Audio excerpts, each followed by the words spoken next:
पण अतुल लोंढे जे आपल्या सोबत जोडले गेलेले आहेत, स्वागत आहे तुमचं लोकशाही मराठीमध्ये। काय पहिली प्रतिक्रिया या यादीवर?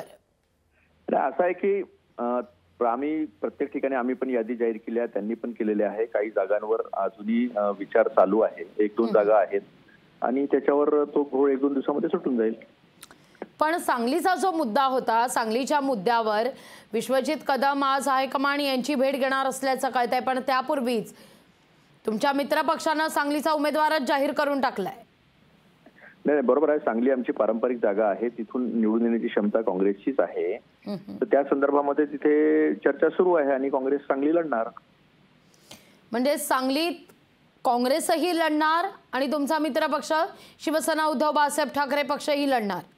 चर्चा सुरू आहे आणि त्या संदर्भामध्ये काँग्रेस सुद्धा आग्रही आहे, कारण की तिथे जिंकण्याची परिस्थिती आहे। आज भाजपला हरवणं हा उद्देश आहे दोन्ही पक्षाचा। मग उद्धव ठाकरे यांची शिवसेना असो किंवा काँग्रेस असो किंवा राष्ट्रवादी, आम्ही सगळे तिन्ही एकाच गोष्टींनी एकाच विचारांनी प्रेरित होऊन एकत्र आलेलो आहोत, तो म्हणजे देशाचं संविधान वाचवणं आणि लोकशाही वाचवणं। आणि त्या अनुषंगाने आमच्या चर्चा सुरू आहे।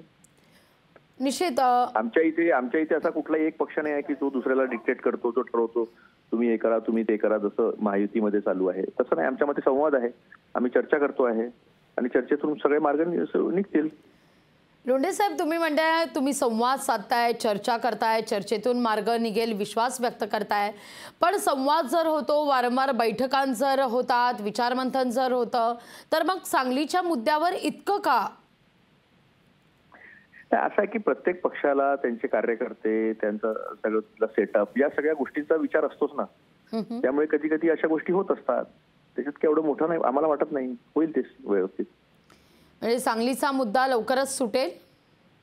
हो हो, बिलकुल लवकर सुटेल। निश्चित, धन्यवाद आमच्याशी संवाद साधला त्याबद्दल।